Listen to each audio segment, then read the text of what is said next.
You're listening to Podketeers. Welcome to episode 449 of Podketeers. This week we talk about kicking off the Disney 100 celebration with new banners, Disney makes changes to dolls on It's a Small World, Larry has a tip for MagicBand users, and he tells us about his time in the parks as the Lunar New Year celebration kicks off at California Adventure. Plus we learn more about the Disney company's history as Great Moments with Mr. Andrew continues with 1929 and 1930. We'd love for you to join the conversation on our social networks, including Instagram and Facebook, but we invite you to join us on Discord. Joining the community is super simple. Just head on over to podketeers.com/links and click on the Discord button to join our community. A very special thank you goes out to an awesome group of people known as the FGP Squad, our podcast Fairy Godparents, because it's their support via Patreon that help make these episodes of Podketeers possible.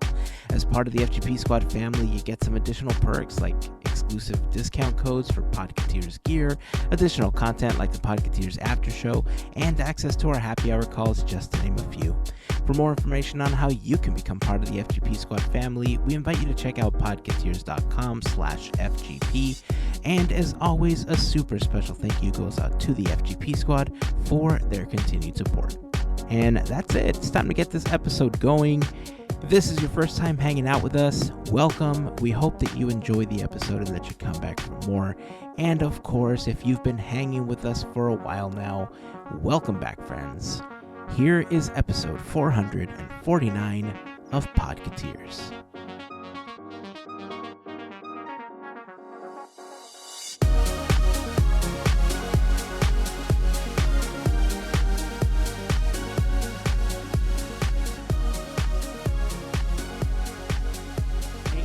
You know, with Disney kicking off this Disney 100 thing, you know, when you first get into Disney history, there's a few things that you tend to learn, you know, and one of those things that you learn is, you know, when your attractions launch, you know, launch years. Right. It's important to your history, right? Mm-hmm. If you're creating, you know, a video or a timeline of events, you know, collectible poster, or, I don't know, banners that you hang as you're walking to the park with iconic attractions and such. Mm-hmm. Movies, maybe. I don't know. But, you know, things get through the cracks sometimes. Like, you know, especially if you send things to the printer and, you know, you're just trying to get things done, right? Because that Disney 100 is coming up super quick. That celebration's coming. No need to proofread. Right? No need to proofread. So it was comical that there are a bunch of banners celebrating Disney 100 along the parks that have incorrect years for attractions and some iconic films. Mm-hmm. And of course, the internet being the internet, they did their thing. Yep. Day one of these posters being up. Hour one, day one. I have to say, my favorite was, there was one for the Matterhorn that said it opened in 1955, and that's wrong. It opened in 59. And my favorite one was a picture that somebody edited that you sent to us, Smell, that has Bob Gurr, like, angry face pointing at the banner, like, what is this situation right here? Right. So I've only seen the Matterhorn one and the Snow White one. Were there any others that you caught in any of your feeds, or did you happen to search for more of them? I haven't seen any as of yet. I have to check. But those were the first two that everyone caught. I mean, it's like the first animated film that kind of jump-started it all. How do you get that one wrong? I don't know. Yeah, I looked them up after that came out, and I can't remember who, but somebody made a big post of every single one. Those were the only two, like, incorrect dates. There was one that did say Mickey Mouse Club. They're, like, getting nitpicky where it says Mickey Mouse Club 1955, but the Mickey Mouse Club started in 1955. Mickey Mouse Club was, like, the 90s one, I think. Like, the title didn't have the in it. So I'm giving them a pass on that. There is also there's another one where it's like Disney Cruise Line 1995, and this is technically true. Like the cruise line like incorporated in 1995 but didn't sail until 1998. So there's a couple. I think there might have been one. There might have been a misspelling or something. I'm not 100% sure on all of this, but I do think there was a couple more. But the Snow White and the Matterhorn were the only two dates that were incorrect. All right.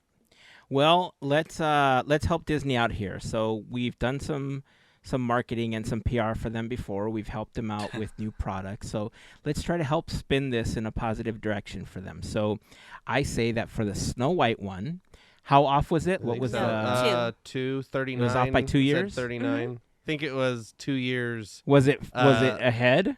I think it was. I'm going to tell you. I'm going to find it right now. Okay. Well, let's fix the Matterhorn one while Andrew's looking fix for the that Matterhorn one.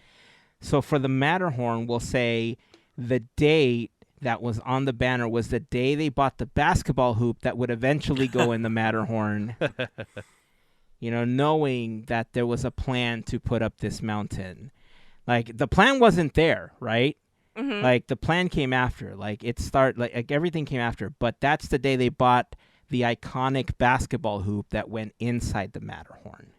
So the banner reads 39, and Snow White was released in 38. Oh, okay. So it's a year ahead. So yes. It's a year late. Like it's a year late. Yeah. It said it premiered a year after it actually did. Okay, so given the fact that there was no social media back then, right?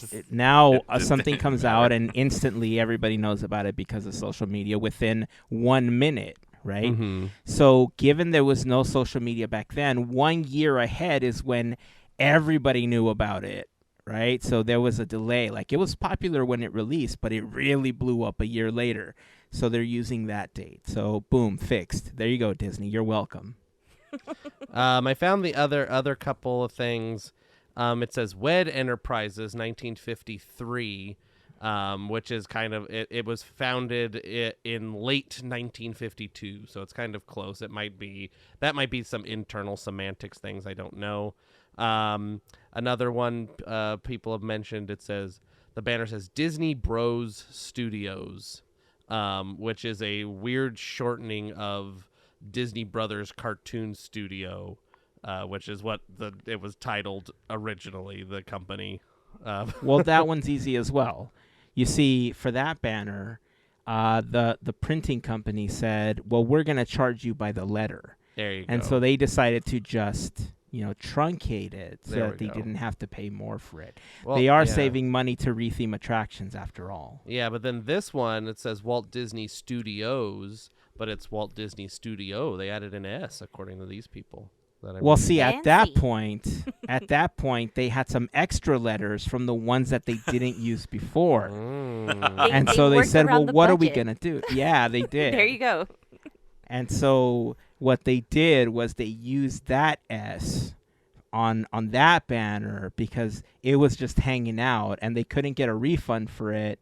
And they said, well, it doesn't work as a Disney Bros or Bros Studio, so just throw it up on this other banner. Boom, I see. fixed. Cooking the books. Just like Chapek was. Oh. What's allegedly. There you go. I'm sorry. Allegedly. So they can't come after us. He allegedly I know. was cooking the Just books. couldn't handle it. But we fixed the banner, so congratulations, Disney. You're welcome. We'll settle for, I don't know, what's those birria, quesabirria tacos, or what do they have? Egg rolls. The egg rolls, right? Oh, okay. egg rolls, yeah. I don't know. Anything with cheese and birria inside is like delicious. So I don't care how I'm eating it. Do you think, is there any of those that you think are missing, like that you think should be up? Oh, that's a good question. Like, I don't know if you've seen all of them. I haven't seen all of them yet. So I can do a really quick rundown. Okay. I think I have the list here. So cool. Pirates of the Caribbean, The Attraction, Matterhorn, Toy Story, The Avengers, Mulan. So it's attractions and movies and whatever. Encanto, Fantasia, The Lion King, Steamboat Willie, Silly Symphonies, Peter Pan, The Little Mermaid, Snow White and the Seven Dwarfs, Moana, Pinocchio, Frozen, Pirates of the Caribbean, the film, Cars, Finding Nemo, Aladdin, Beauty and the Beast, The Mickey Mouse Club, 20,000 Leagues Under the Sea, WED Enterprises, Disney Bros Studios, Walt Disney Studios, Disneyland Paris, Magic Kingdom, Walt Disney World, Shanghai Disneyland, Disney Cruise Line, Tokyo Disneyland, Hong Kong Disneyland, Epcot, Disneyland, Disneyland Hotel, and Adventures by Disney, Enchanted Tiki Room, and Galaxy's Edge. Those are what are listed currently at Disneyland. These are, I think, along the tram route. These banners. There's a lot to take in. Very quickly. Again, I mean, no it's love for indie. Come on, you're killing me, Disney. I mean, to give them credit, there's nothing on here that is an acquisition on these. They are. Okay. Well, no, that's a lie. The Avengers is on there. Well, no, yeah, but it was Avengers... after. It was after they had acquired. Anywho, that's the one. And Pixar. Okay, I lied. Ignore me. Yeah, I don't know. I think, Indiana Jones. Why not? this is. I mean, it's difficult, right? Because they're paying by the letter. You can only create so many banners along the tram route before it gets difficult to put up a bunch of banners. Because they're hanging That's off of the true. existing light posts, right? They're these limited banners to have how to many they cost can put up. Tens of dollars each. They do, especially Initials. when they're by the letter. So, I mean, this is probably like the greatest hits of some Disney intern that was like, these are my favorite moments, because there's a few on there that I don't know if I would consider them like the most iconic Disney things, right? Like, I think the opening of California Adventure is more iconic than the opening of Galaxy's Edge, for instance. Yeah. Which But is not some would on argue- here. California Adventure is not on here. Right. Oh, However, there you go. some people would argue that the opening of Galaxy's Edge is more iconic because it broke the circular, just the way Disneyland has been since it opened, right? It broke the train route, it broke so many things, and it gave it this weird lump in the head. So, some people would argue that's more important. So, Yeah, but do you have yeah. a favorite one that you want? I don't. yeah, think, the mansion should be up there. Damn it! It Exactly. took There you years. go. There you That- go. There you That's go. There you go. I just want I want Roger Rabbit on there. 1988, Roof Frame Roger Rabbit. There you go. Easy peasy, lemon squeezy. Like there's so many that I mean I agree with the point you're trying to get at, Heyzen, where I don't think we need to this is I have some a question. Yeah, go ahead. Is there one for MSEP? No. What? The Well, greatest there you parade go. that's ever. They'd have to have like 10 banners, 1970 Sorry. every time it came back. I know. Every I know time it people came are gonna back, be mad that's a at good me. one. I'm sorry. I love you guys. Man. And who could ever forget the cinematic classic Homeward Bound? Oh. Aw. You got one, Larry? You got Doesn't have a one that you banner? think you wish they had? For me, I mean, I think that was a good one. The parades, like I was thinking entertainment wise, like thinking about some of the things that changed. Really, Main Street Electrical Parade. I don't know, the fireworks on the 50th. That sounds crazy, but when the 50th, that fireworks show was cool for Remember me. So Dreams that's the Come one. True. Yeah, The best like, fireworks I show don't that know. ever existed, and nobody else can And- say anything about it. Heyzen. Apparently How many years not. did it run? How many years did it run? Yeah, Did you- these Yeah. lists are always difficult, but Yeah. Again, who knows who came up with this one? Sometimes Disney releases things that are, this is what our marketing department decided on is like the most important thing, because I'm sure that if they got somebody from the archives in there, they'd be like, Main Street Electrical Parade should totally be on there. Right? Like there's going to be a lot of iconic moments, the opening of certain attractions, lands, etc. definitely have to be on there. But It is what it is. We're gonna get the pay by the letter banners, and I mean, if they're gonna switch them out, that would be cool, right? Where like every week or two they switch them out for different ones. That's given a great the fact idea. that there is limited space, so maybe we would see more if, like Andrew said, they're tens of dollars per banner. Tens of dollars. And then it keeps it refreshed. I think that's some of the things going in the park. When it starts getting rained on and stuff, it's just naturally going to lose its nice glamour it had. That was the first thing I was looking at, not with those banners, but they have these iridescent fabric they're using, and I'm like, it looks real cool right now, but I'm like, ooh. I mean, we've been getting a lot of rain this year, weirdly. SoCal usually doesn't get that, but that's not going to look good after, like, in the summer and it's been out in the sun for a while. Like, that would be a good idea, Heyzen, if that's not even happening. Like, seriously, that's a great one to refresh it. There's so much they could work with. Yeah. There's also, like, so many light poles just around just downtown Disney, there's a billion light poles. The Esplanade, there's how many banners that have, light poles that have 2 banners, on each light pole. They should have done 100 banners and just like one each year. Like that, I don't know. Yeah. With a thing. They could have, highlighted every year or two and created some kind of, narrative over the course of, I don't know, 50 weeks that would highlight the 100 years. But somebody should do that. I don't know. Maybe somebody should do that. One day. I believe they would be great moments with whoever does that. Yes, I think so too. Hey, you want to hear something funny about marketing that I learned a week or two ago? Why not? You guys know I'm on TikTok a lot. And one of the creators a little tiny bit, right? Just a little bit. One of the creators that would come up a lot in my FYP was this guy that goes by Straw Hat Goofy. I don't know if you've heard of him before, but he dubs himself as, wanting to be your movie guy. He does a lot of movie stuff. He's been to premieres, and, he's got a lot of really interesting thoughts on just films in general, not just like Disney stuff, just kind of like films in general. And he was talking about, this Disney 100 thing. And before he decided to go 100% on TikTok, he used to work at a marketing firm. And so he quit his job in marketing to do TikTok full time.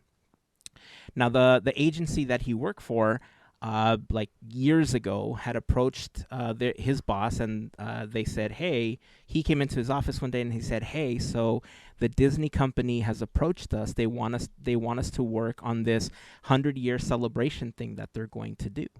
And he said, you're the resident Disney guy. Do you want to jump on this project? He's like, yeah, of course, absolutely. I want to do this. So jumps on the project. And so because he was like the big Disney guy in the office, they kind of pushed it all on him, right? They said, come up with some ideas, present them the next day. We're going to present them to Disney. We're going to see how it all goes.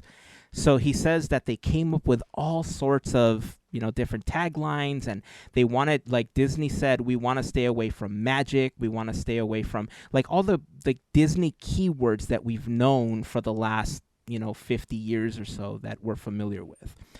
And so he says that ultimately, after trying to refine everything that he was doing, that he finally settled on wonder. Like that was the word that like stuck out to him. So he came up with this entire campaign that revolved around the word wonder. He pitched it, they went to Disney, he pitched it, and Disney loved it. And they said, all right, cool, we'll get back to you. And he says, after that, we didn't hear from them at all. And so then he quit his job. He went on, he started doing all this TikTok stuff. And then all of a sudden he sees that they're kicking off the 100 celebration and that it's called 100 Years of Wonder, which was part of what he created when he was working for the agency. And so now he was saying that, like a lot of us, when we first start doing this, we think of doing these really fun projects and doing these things like podcasting or live streaming and all this stuff, hoping that one day, we'll kind of cement our name, maybe not specifically within the Disney company. A lot of us strive to be Imagineers and, people within the company, or to just kind of cement your legacy, your name in the Disney culture in some way, right? And so that's kind of what happened to him. Like this tagline that he created years after, he is no longer with this company, but Disney has now created this campaign called 100 Years of Wonder that basically came from this idea and this pitch that he had when he was still working there. And I thought, man, what a crazy story to go through all of this, to be a Disney fan, think you're not going to hear anything back, and then boom, this idea that you came up with that, you don't have, there's nothing for you to claim after that, right? Because you don't work for the company, you don't work for Disney, you don't anything, right? You did a job that you were supposed to do, but knowing that you pitched that and it became a part of Disney history, you kind of cemented your legacy, right? That's super cool. Like, I got like goosebumps listening to that story when he was telling it, and I was like, man, that's like, damn, right? For reals. When as soon as you mentioned like what the name was and the whole connection, that's why I gasped. I'm like, whoa, the reality of this guy, that's his baby. So that's awesome. Of course, all of us, we want something like that. So that's cool. Good for him. I love it. It's a great story. Let's see. There's a bunch of stuff happening in the parks, obviously, as preparation continues for the Disney 100 celebration. Larry's going to be telling us about some of the experience that he's had on his recent trips. We will repost it. There's always a link on the Instagram story, so you can make sure that you're following him because he does a lot of live streams from the parks. Larry, tell everyone about your live streams in case they're not following you yet. Yeah, sure. Thanks, guys. And the live streams mostly for us, we're doing it on Wednesday or Thursday evenings from Disneyland and Disney California Adventure, and then Saturdays throughout the day, same setup, Disneyland, Disney California Adventure. So we're usually trying to catch things that are recently been done at the park, like Lunar New Year that just happened this weekend, and then also, if anything, like small little tips here and there that we get, as you guys hear on the podcast here, a lot of times we talk about, but we get to share it like with other people there on the YouTube spectrum too, and also Quizneyland. I love to throw Quizneyland in there and throw a couple quizzes. So shout out to another shout out if you're not listening to Quizneyland, go over there and check that out for the quizzes because people love Disney history as we're talking about. Woohoo! Quizneyland. I like Quizneyland too. Well, I hope you do. I like it. Right? The guy of that all does of it us, is I really hope you do. I don't know. The guy that records it kind of has an annoying voice, so I like it. Sometimes it's whatever, but I listen still because I like the warning ads. There are ads. Yeah, too many commercials. Yeah, that guy's sponsored. I like the guy like so much that I think he would do really well in some kind of competition for voices. But, that's a story for another day, I guess. Another day. Maybe.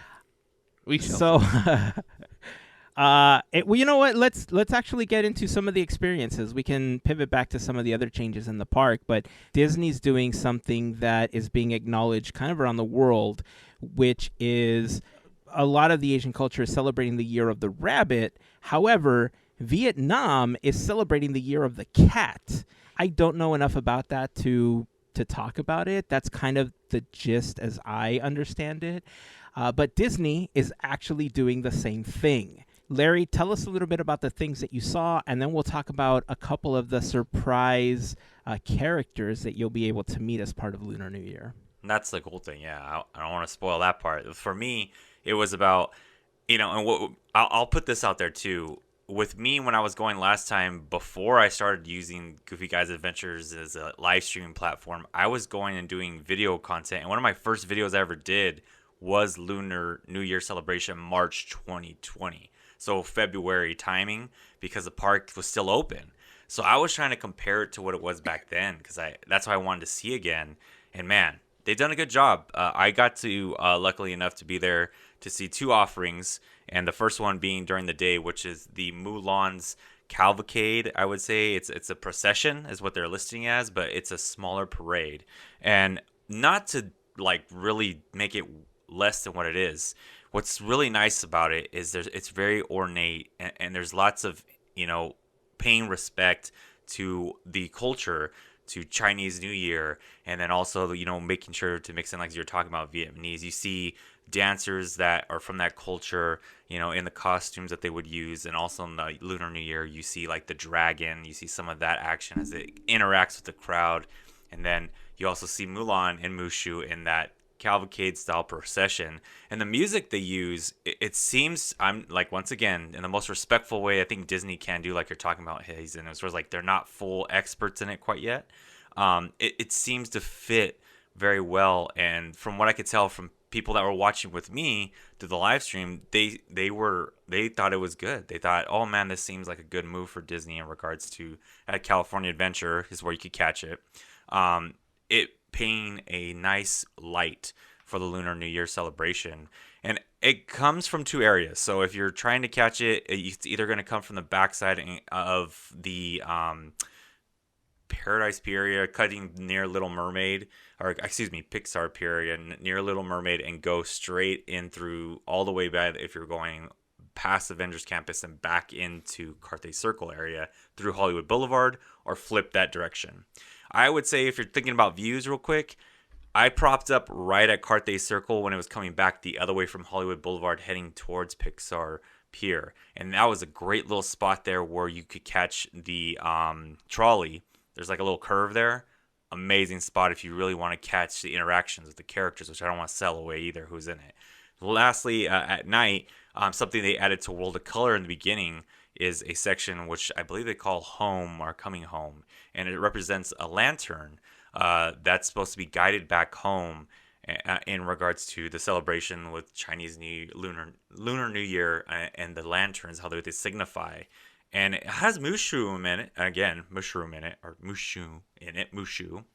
And it does like paint him as a dragon as well, though. Like in his elder ways as before, like when they talk about in the movie Mulan. And Mulan signified in it. And I would say the music in that, man, I compared some of the visuals in that, like seriously, like watching. Have you guys ever watched like the Olympic opening ceremonies when they hold them like in, they've held them before in that culture of that area, the world, right?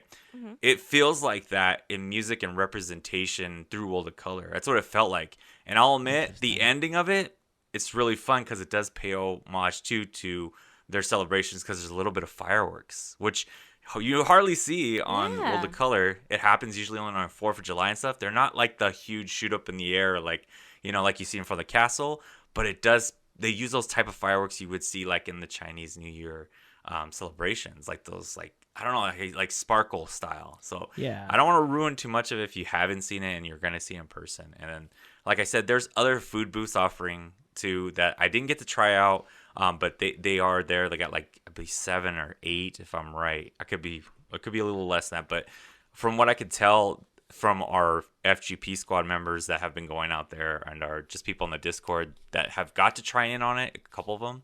It seems like there's good food offerings again. And they are offering that style of the lanyard where you could buy out it's like a sip and savor pass basically, where you get a few things to buy out. So you could try them out if you wanted to. That's cool. Yeah, shout out to the Disney food section of the Discord server because FGP Squad member Albert posted a bunch of photos of the stuff that he had an opportunity to try out as part of the Lunar New Year celebration. And I don't think there's anything on there that I saw that I wasn't like, I need that. I want that. That looks tasty. I need that in my life, like yesterday. And he says that of a lot of the stuff that, actually, here's his comment. He says he liked the pizza bao, but his favorite was the quesabirria egg roll by far. He also loved the wontons. He says that the egg roll was so full of meat. They did a really good job on that one. I'm telling you, all those photos just look mouth-watering. That chicken, dude, like that. Okay, I need to stop. I always do this. We did this last week with Thor's Hammer, and now I'm doing it again with the Lunar New Year food. I'm like salivating here. Yeah, I mean, it's funny. I think the last time we went to the parks, I'm trying to remember what celebration we recorded, or maybe it was like Lunar New Year celebration when we last went, or something that I last recorded. All I know is that I have a bunch of videos that I've been looking through, like archives of stuff and vlogs that I never completed. And one of the videos that I shot was the Lunar New Year celebration with Mulan and Mushu, but I shot it from right across from Ariel. So Oh, wow. I was Okay. like right in front of World of Color, facing Ariel. So I wonder if I can like post that video. I'm gonna try to find it. I remember it was super fun. I don't know how different it is from the one that I saw, at least the one that you saw. I wasn't like nitpicking like the differences and like putting them side by side, but I just realized that maybe I should post that video. It's been a I while think since that'd we be good. posted Like, to seriously. it. The last one, I was actually looking through our YouTube channel when you were talking about this, because I remember we posted something, and I thought there was at least 2 things from Lunar New Year like 4 or 5 years ago, and the only one I found was this really cool performance by the Goo Goo Drum Group. I thought I had other stuff, but apparently I have a lot of videos that I haven't posted to the YouTube channel. I have one more shout out you just made me think of. So I would say you talk about performances and that group you're talking about, I believe the one you're mentioning. I did catch one more entertainment. I want to give them a shout out for sure. It was at night over by the wine. I don't know how you say that. It's like Trattoria? Trattoria. Thank you so much. I need you guys every day. I say Trattoria because I'm fancy. I don't know how to say it. That's how I say it. It's the you know. Trattoria. The Trattoria. That's it. That's the new name from now on. It's the one Trattoria. Oh, Trattoria. Because Italian, right?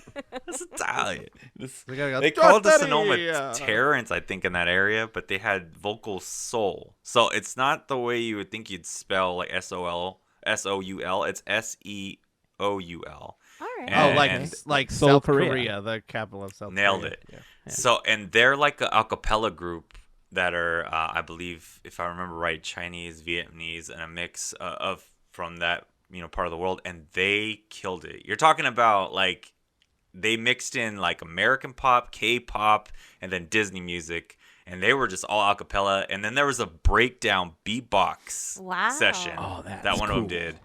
Yeah, if you want to check it out, it is. I haven't cut it out on my live stream like to edit it to where you show it, but you could find it from this past Saturday, which would have been January the 21st. So it would have been January 21st. Okay. Nice. All right, so to give you a sampling of that, we're going to cut away and listen to a little bit of that recording right now. I've never met nobody like you. Have friends and I've had troubles. It's true, but they don't turn to me the way you do. I've never met nobody like you. Oh,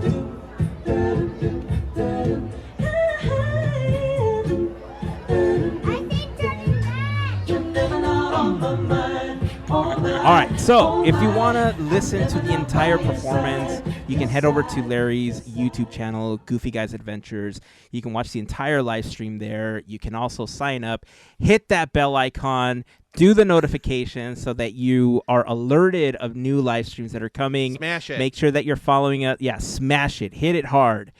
You can also follow us and Goofy Guys Adventures on Instagram, because in the stories, you'll always get alerted of new live streams that are coming up as well. Sure. All right, so talk about the 2 characters that are debuting or that we're getting as part of Lunar New Year, Larry. So yeah, you got Oswald the Rabbit, which Year of the Rabbit, I think, which a lot of people, he's in that procession. So look out, and he's bringing all the energy. And you know what's crazy? For me, I've never been like a huge Oswald character like fan. Like, it's not that I hated him or anything. Like, I just was kind of like, oh, I know what his history is, and it's important to Walt Disney and what the company became. But this year, I don't know what it is. They're selling it for me. That rabbit, I guess, feeling, I guess, just really is coming back to being like this lucky thing where it's like, I like his character for some reason out of all this time. I was like, maybe I told Rebecca literally, am I getting older or something? Because I'm just like bonding with Oswald a lot more. And it's not just because of Chinese New Year. I just think it's the familiarity with seeing him more.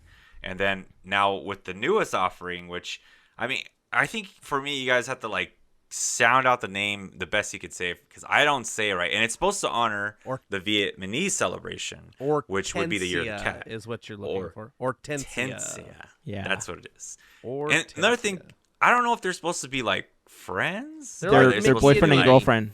Friends. They're boyfriend and girlfriend. You know what I mean? Yeah. So when I see them engaged, because I got to see them engaged very quickly when I was walking by one of their meet and greet areas, and that's why I was like, this is where for me I was like, are they friends? They're sweethearts. I think is the company line, like how Mickey and Minnie are.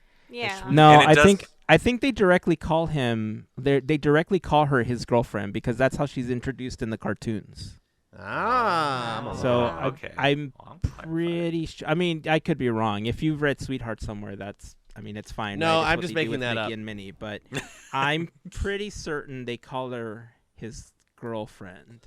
I just looked up Oswald girlfriend without any context, and it gave me Leave Harvey Oswald's girlfriend, which No. So anyway, that's not what I wanted to look up. Sorry. Well, for all of you, I think Rebecca's feedback, that love cats, they did a great job to give her this real cute photo op look, that if you were wanting to get that nice Lunar New Year, like gotta hit the Instagram, or do the quick TikTok video, she looks extra cute, as you'd like to say, in her costume. I would say it does give off, and when I saw the interaction she was doing, her photo ops are great. No hate on Oswald, obviously. Like I just said, he's been selling it really well too as the rabbit. But yeah, she does have like really fun vibes too. Do it for the Vine. Back in the day. You're a little too late for that one, buddy. Oh, all right. Well, you can follow me on Friendster, and good. I got a couple spaces in my top 8 on MySpace. Nice. So if anybody wants those. Do you have any music that auto plays and all the sparklies that happen in the background? I have Love it. skull and crossbones that rain down nice. from the page. Nice. And then a bunch of animated GIFs of my favorite band logos that would spin around. This is exactly what my MySpace page looked like. And the background was red. The kids, and then it played. And then it had. Extra. I think I had Weird Al playing on MySpace page. So that's funny. Weird Al. Somebody says those still exist, and I tried to get in. I could not go get it. I could not get into MySpace. I couldn't either. I tried it, and I tried to get I thought I knew my password. I tried resetting it because I still had the same email address and nothing doing. Yeah. Anyway. Well, I mean, it's super cool that they're celebrating both lunar cycle or both New Year's celebration at California Adventure. Hortensia, has been seen at Disney parks around the world, but we've never had her here. In any of the domestic parks. So it's kind of cool that, she's appearing as part of the Lunar Celebration. I don't know if it was specifically for the Lunar Celebration, but it's kind of nice that, we're seeing a lot of the changes in the parks to be more sensitive to other people's cultures and to acknowledge other cultures and, erase some of the racial sensitivities that revolve around some of the stereotypes that we've seen around the park for a really long time. It's a Small World recently got an update where some of the Asian dolls on the attraction, their faces were changed to just kind of a smiling face to erase, again, some of the stereotypical faces that you tended to see on Asian depictions before. That was really nice. On top of the fact that this was, a big step in the reimagining of Splash Mountain coming to the parks, because Splash Mountain over at Walt Disney World closed this weekend. There were tons of people out, 5-hour waits to ride the attraction. And, I think there's going to be a lot of people that feel a specific way about it. They're going to be very... passionate. Yeah, vocal? yeah, Maybe. that's a great way to say it. Passionate and Right. vocal, There yeah. you go. Right. Perfect. I think you're trying to say big whiny babies. Yeah, that's a good one. Yeah, we can get into this, more and more. We've talked about it already. The idea of changing an attraction that we understand it's beloved by many, right? Like a lot of people have a lot of memories about the attraction, but if you enjoyed the attraction because they were just characters that you knew as a child, and they were just these like, bunnies and bears and, chickens and birds and all sorts of stuff, and you didn't know the story behind it, then okay, that's one thing, right? But when you take into consideration the racial undertones of the attraction and the story that it came from, the idea of updating it to something that's, a lot more acceptable as a culture, I think is a huge positive for the Disney company. And just honestly, it's a huge plus for humanity. All right. So Splash Mountain is closed. It's like next day they already had the boards up, and they had Imagineers walking the attraction, trying to figure out what they're going to do with it, like hard hats and all. Late 2024, I believe, is when that's going to open.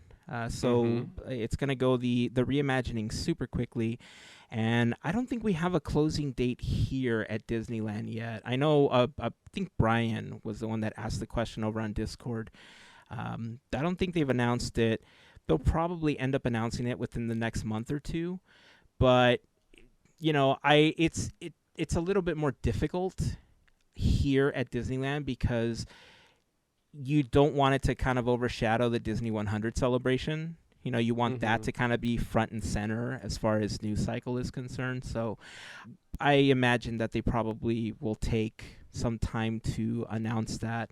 And, all the new stuff that we're going to be getting, within a week or so, I think we're going to get Wondrous Journeys. World of Color 1 is going to debut. We're going to get Mickey and Minnie's Runaway Railway over in Toontown, which apparently is going to be a virtual queue or lightning lane, according to the misspelled sign. It looks like they had some extra letters to spend on that sign as well. There we go. But yeah, I mean, it's tuning up to be a pretty good celebration. Wondrous Journeys, I have to admit, we kind of talked about it and joked about it a little bit, that it sounded like real folksy, and it didn't sound like very Disney to begin with. But man, the more that I'm seeing from these videos and the teasers that they're doing for 1 and 4 Wondrous Journeys, listen, I'm starting to get kind of hyped about it. They showed a preview of Sleeping Beauty Castle straight up turning into Casita. And then on top of that, the song, if what I read was correct, the song is going to cut away to play Immortals by Fall Out Boy as you see Baymax fly through the sky. That's not something you normally hear of in a Disney fireworks show. So, yeah, and I was there. I'm going to give you guys a little insight. I was there one night. They were testing. I was there doing the live stream. I said Wednesday and Thursdays. They closed the park. They've been closing all week at 8 or 9. So really early the last 2 weeks since pretty much after New Year's. And one night, they closed Disneyland at 8, but California Adventure was actually open till 10. So I was running around doing the live stream, and then all of a sudden I saw fireworks shoot off as I left Little Mermaid. And I was like, what? And as soon as I look over and I started watching, I could just see around like people, like cast members and stuff were like, hey, like kind of like in that eerie, like, yeah, they're kind of doing something over there. I didn't film it, but I'll tell you this. I filmed only like a couple seconds. The finale sounded insane. Like, I heard it, the ending that they were either testing that night, and it sounded like they're bringing it. Like the ending is, yeah, just, yeah. Like, my heart was palpitating from Soarin'. That's like, I felt it that far. I was like, dang, okay. That's so Crazy cool. Frog. I'm just going to bring up all the old stuff. Crazy Frog. You have Crazy Frog on your MySpace. That's funny. Yeah. The entire show, like from what you're describing, makes it even more exciting for me because I'm really interested in how they're going to incorporate 100 years worth of films into this show. Because from what I've read and what I've been seeing, every animated film, like every film that they've created, is going to be represented as part of this show somehow. So that's a lot to pack into one show. And I know that some references are like super quick, but there was one, like they were showing the software that they use in one of the videos that I was watching, like in the software that they use to plan out like the mappings on the castle and all of that stuff, the mappings that go down Main Street. Like in one scene, it folds down and refolds up into London as Peter Pan, Wendy, and the boys are flying through London. Okay, so Wow. it looks so good. Like, I don't know what it looks like, obviously, on the castle, because this is just a representation in the software that they're using to create this. But still, like, I'm telling you, it's insane to me how they're going to represent all of these properties into a 15, 20-minute fireworks show, which you would think sounds like a really long time. But when you start choreographing music and fireworks and lights and mappings, it's a lot to take in, right? And so I'm starting to wonder if all of the representations aren't necessarily going to happen on Sleeping Beauty Castle. Like I feel like this is going to be one of those shows that you're going to have to circle the lands to see, because It's a Small World will have different mappings than Sleeping Beauty Castle. If they do it on the Rivers of America like they have, where they lift the water and they start projecting on there, maybe you'll see something different there. Maybe Main Street is going to have totally different representations that, will go with the standard music for the Wondrous Journeys show itself, but I feel like this is going to be one of those things that you're not going to be able to watch once and capture everything. You're going to have to watch it multiple times, dare I say 100 times, to capture everything that it's going to offer. So we're going to start watching the Hojo cam, right? Bring it back. Right? The Hojo cam needs to have Hojo drones that go and You're right. film the mappings along Just, Main hover Street. over. Yeah. It's like, what are those? Those are the Hojo drones. You're welcome, Hojo. Send us a check and a video. All right. Well, we have a couple more things that we're going to do before we wrap up this episode. But before we do, I do want to take a moment to acknowledge an amazing group of listeners known as the FGP Squad, our podcast Fairy Godparents, because it's their support via Patreon that help make these episodes of Podketeers possible. If you want more information on how you can become part of the FGP Squad family, we invite you to check out podketeers.com/FGP for more information. There you will find a list of some of our top contributors, a little bit about what the FGP Squad is all about, and a link to our Patreon. If you have any questions, of course, you can reach out to us on social media. You can reach out on Facebook, Instagram.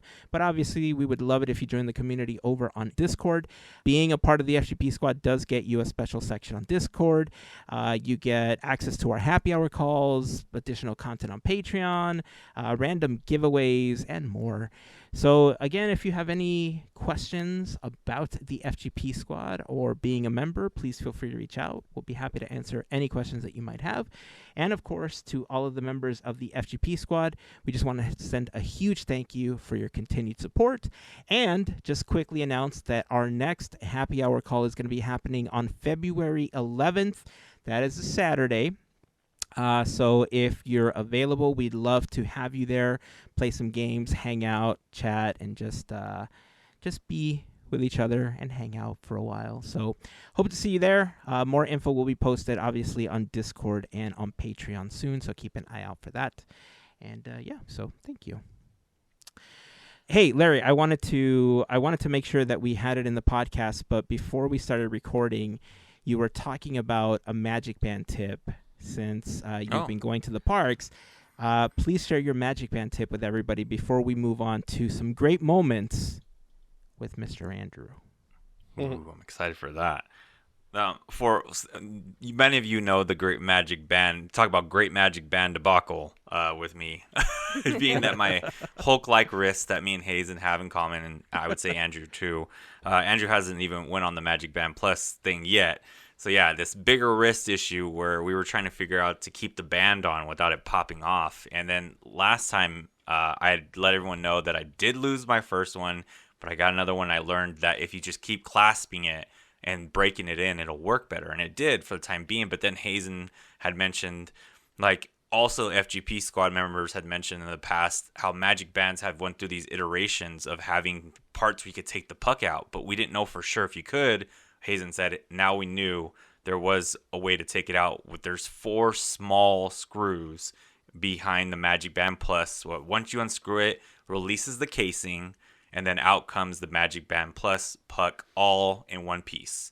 Just like that. It takes a little bit of finagling, I'll admit. Just have the right screwdriver. Those are hard to find. Those really, really tiny ones, basically. They use for like phone screws, basically. Those kind of like the small ones. But online, I found a vendor. They have them on Etsy, I would say, and also on eBay.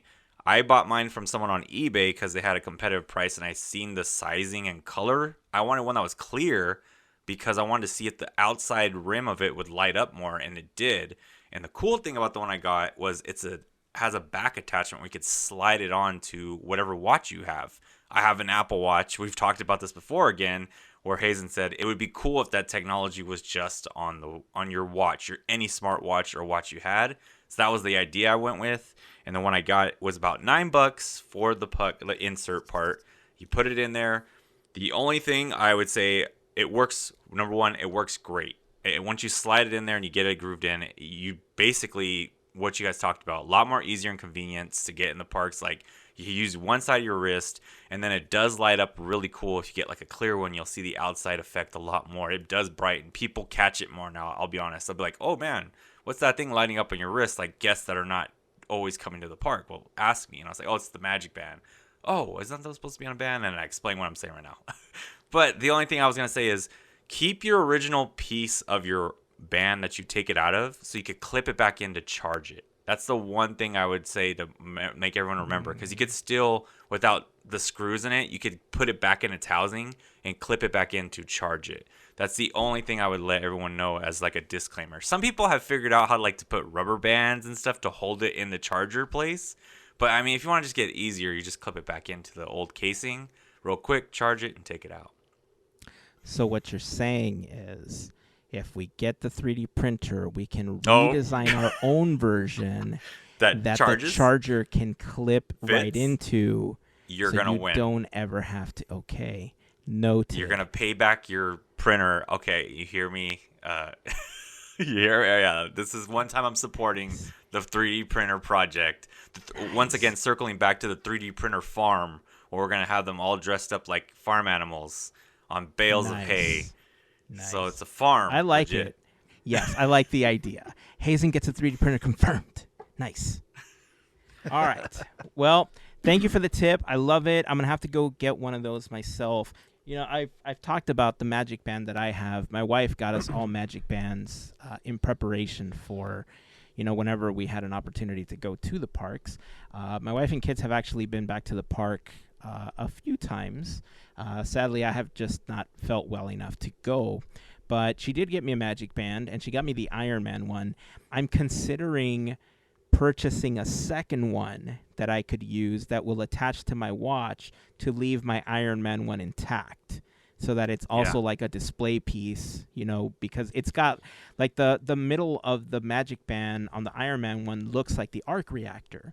So I kind of want to leave that alone with the other stuff I have on display, my other like Legos and Funkos and stuff like that of Iron Man. But that might be the next thing I do. Like, I might just buy a standard Magic Band, like the I would suggest that's a great idea. Yeah, and like then the Mickey head one. Yeah, like that would be perfect. And then buy a 3D printer, and then make my clip for my watch, and then sell those on Etsy with chargeable clip attachment.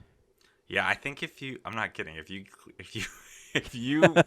get that down, then you've gotten it all the way down the. One of the things too I like about it. Here's another tip: if you get one of these, if you find one you like, they come in different iterations. Like I told you, there's Etsy. The one I want is eBay, and it was just for your watch. But they have, like, I think one of our members on the Discord talked about how you can make it a necklace too. Yeah, they've thought about that for the Magic Band Plus. And what's cool about it is when you have it in that format, it makes it really easy to turn it off and on. When it's on your wrist, to turn off and on, the button is really tiny. But when you put on these extra adapters, it pops out of their holder and you could save the battery. Because that's been one of the things I've been saying. People have been like, oh man, the battery dies if I'm at the park all day.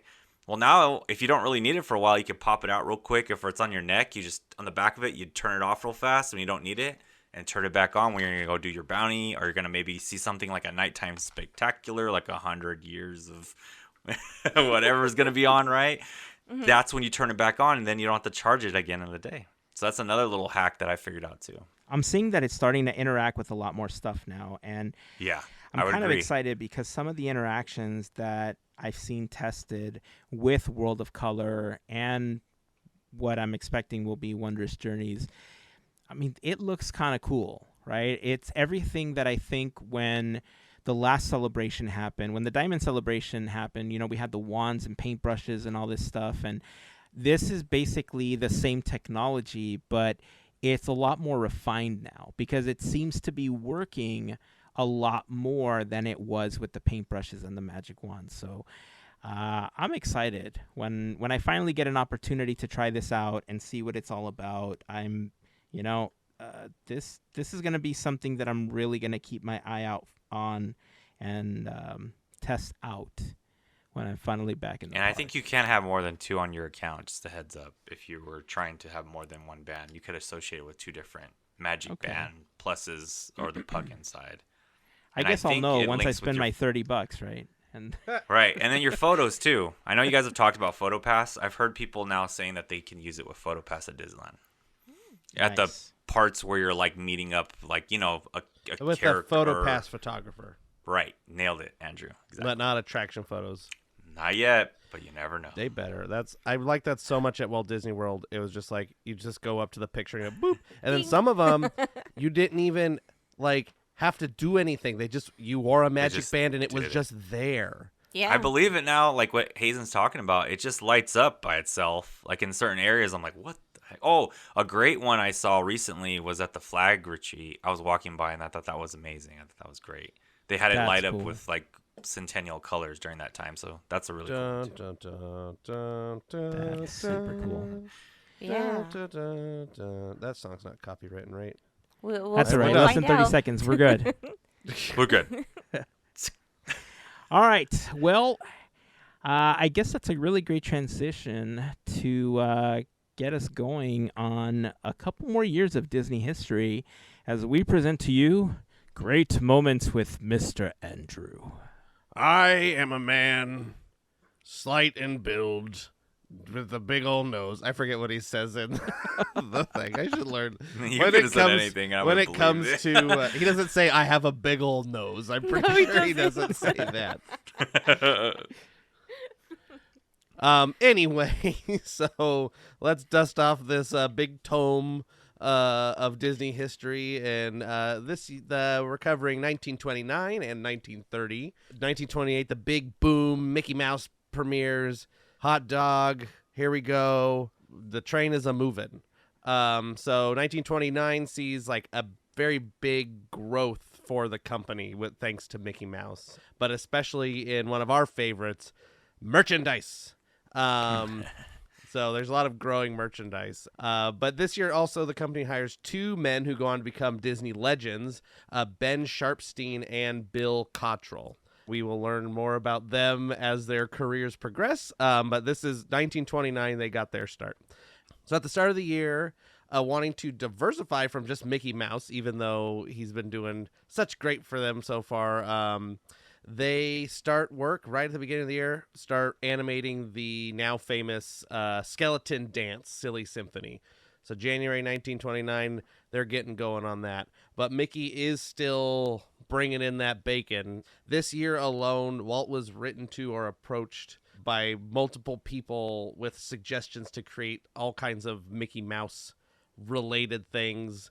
A Mickey Mouse comic strip, the Mickey Mouse Club meetings, the theater meetings, and Mickey Mouse writing tablets, which would become the first piece of Disney merchandise. This school writing tablet, it's green, and I'm sure you've seen a picture of it.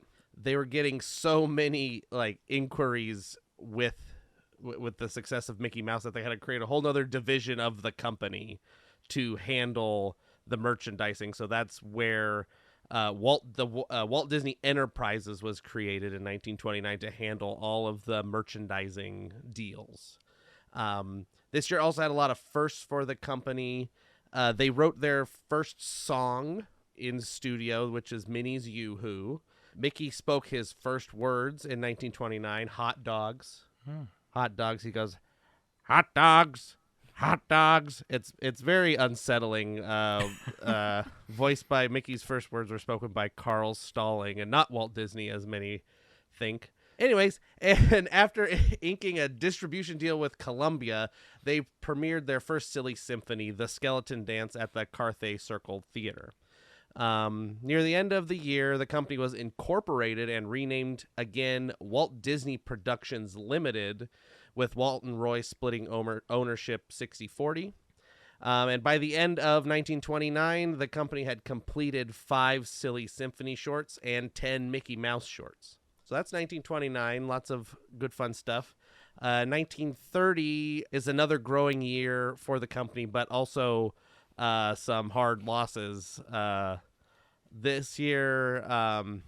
But we'll start with a hire. This year, the company also hired now Disney legend Floyd Gottfredson. So we'll talk about him in a minute. But the year starts off right, and the first theater-based Mickey Mouse Club meeting takes place at noon on January 11th at the Fox Dome Theater.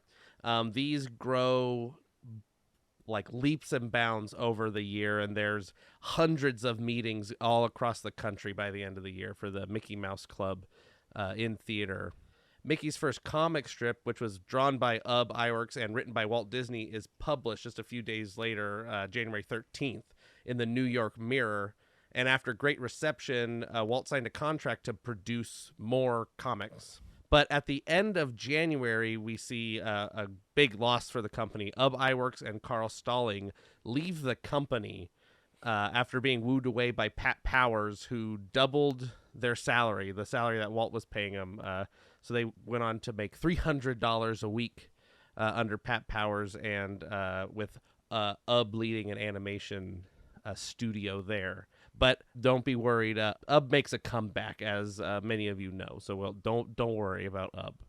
And Carl Stalling does just fine for himself after leaving Disney.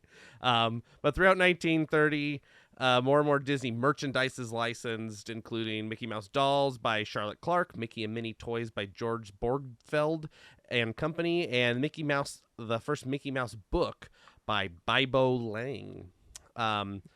After Ub leaves, Floyd Gottfredson takes over drawing the Mickey Mouse comics, and that is a job that he stays with until he retires from the company in 1975. Wow. Floyd Gottfredson writes the Mickey Mouse newspaper comic his entire career, Disney legend. This year also sees the appearance of an unnamed dog that would go on to become Pluto in the short The Chain Gang. And by the end of the year, 8 more silly symphonies have been completed and 9 more Mickey Mouse shorts. So that is 1929 and 1930. Kind of a up and down rocky year for the company, but growing Mickey Mouse is big and hot, and he's taking the nation by storm, and it's only going up from here for a while. Yeah, these were interesting years for the company. I mean, with Ub leaving, it really put Walt in a situation where he was not only the creator, of Mickey Mouse, but like he was his main animator, right? And, Walt didn't always have the money to pay his animators the wage that they would have wanted. But, I think there were some animators that will argue that they weren't paid what they were worth over time. But I guess as the story progresses, we can bring that stuff up. But yeah, merchandising, that's a really interesting topic overall with the Disney company, because in those years, like, Mickey was on so many things, right? Mm-hmm. Like we had, you had the tablet for kids for them to write on. But I mean, we're like 20 years away from it, or almost 20 years away. But man, during World War II is one of the most terrifying pieces of merch that the Disney company ever released, in that Mickey Mouse gas mask. And like, it's cool that you put Mickey on a bunch of stuff. I'm glad that they did the merchandising thing. It's what you strive for when you create a company, but damn, like, there's certain things that should not be IP driven. And I get it, it was for kids and it was a sign of the times sort of situation, but that thing is terrifying. Yes, definitely, and it's that was I think the idea behind that was to make it not so scary for kids to put on the gas mask, like, oh, it's a Mickey Mouse mask, whatever. It was terrifying. Yeah. Luckily, I don't think any of those kids had to use said Mickey Mouse gas mask, but Yeah. just like imagining, it's kind of like there's also a photo from around this time where it's one of the Mickey Mouse Club meetings, and they all have the paper Mickey Mouse like, masks Yes. on. It is very scary. I think we've talked about this before, but I know that we talked about just like general Disney merchandise, like from the parks and stuff like that. But was there ever anything like when you were a kid that you always thought like, man, I really wish I had this Disney whatever that maybe you got as an adult, or you still strive to own at some point? That's a fantastic question. I don't know. I really came into Disney more as an adult.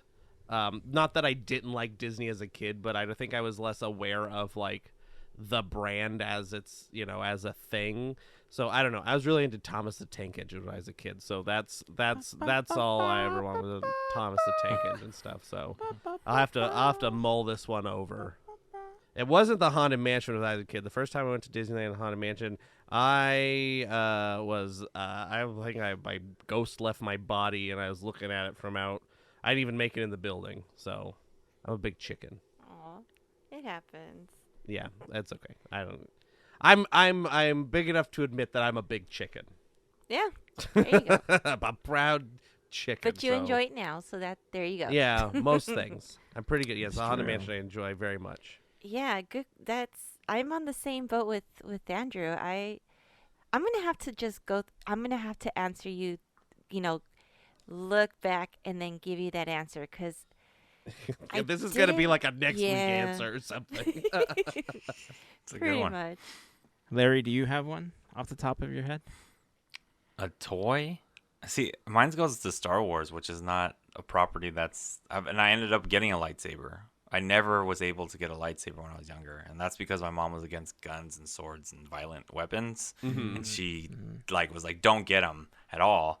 And I was like, but it's a lightsaber. And that's what led me to go to Savi's workshop. That's as close as a story I could think of right off the top of my head. So that was my first legit. I had fake ones. Like there was a time I used to sell them at the park where they first came out. Those they weren't official lightsabers. They were they had a Mickey thing on the bottom where they lit up a kaleidoscope sword or something like that. But my first official licensed Star Wars lightsaber was from Savi's workshop. Right on, man. That's cool.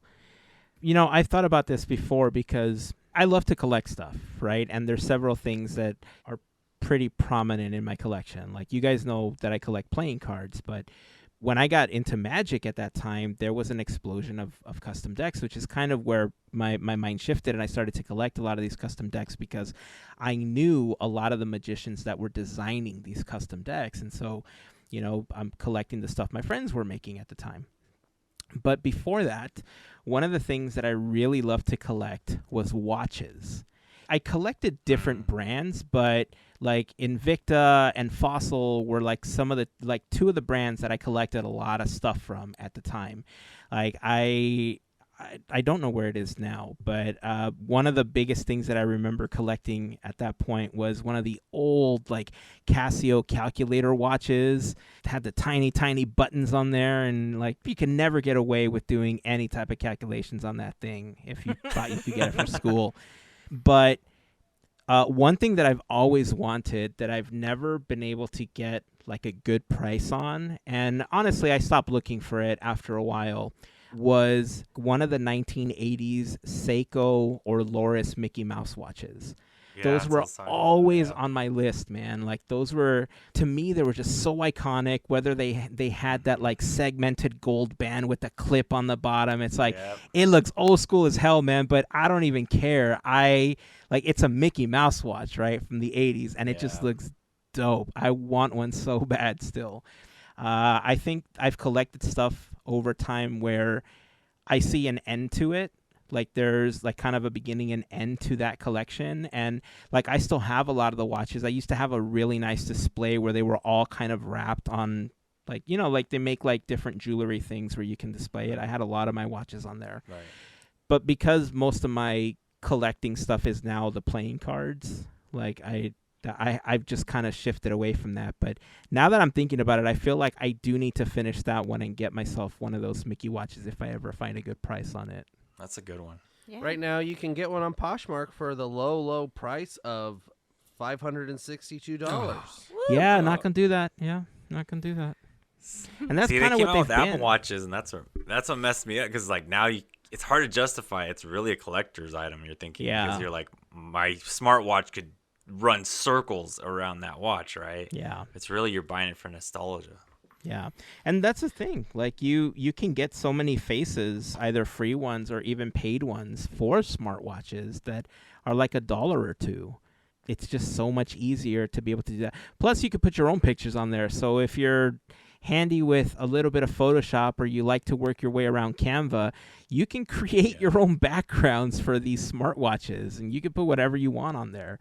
So like you said, it is hard to justify it, but you know, one of these days when we win the lotto and we have that, you know, disposable income, we'll open up the studio. We'll have full-time streaming and gaming and everything going on at Studio Podketeers. And then I'll get my Mickey watch from Poshmark. There you go. We'll have a display. Just like Michael Eisner used to wear. Just like Michael Eisner used to wear, exactly. Nice.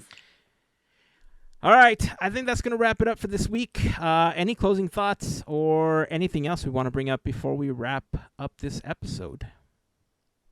There's a new Quizneyland this week. Woo! It's been recorded. I didn't wait till the last minute because I had to work this week, so it's recorded in the can. It's already sent over to Heyzen Good to job. put on the interwebs. So I keep a love lookout it. for that on Thursday. Listen, I think one of my favorite things about Quizneyland, one, the history, the questions, like I've learned a lot from it, but the more and more that I hear Quizneyland, the more I feel like we're going to have to start having commercials of our own on Podketeers because the commercials are so fun on Quizneyland that I'm Yeah. starting to wonder why we don't have them here. So I think that's an offline conversation we're going to have to have Okay. at some point. All right, that's it. That's going to wrap it up. Make sure that you follow Larry for live streams from the park. What days again, Larry? Remind everyone. So it'll be Wednesday or Thursdays and Saturdays throughout the day. Boom. So again, make Guys sure Goofy Guys Adventures. Adventures on Instagram, on YouTube. Smash that like button, hit that subscribe, beat that bell icon for notifications for when things happen. Use it like one of those like boxing, what are they Speed called? bag. Yeah. The speed bags, and just like ding ding The ding speed ding bag, ding ding nailed ding it, ding yeah. ding for Ding, ding, all ding. the notifications for all new videos. That's it. That's gonna wrap it up. Until next time, keep dreaming, keep moving forward, and always remember to pass on the magic. Have a fantastic week, everyone. Bye. See ya. Adios.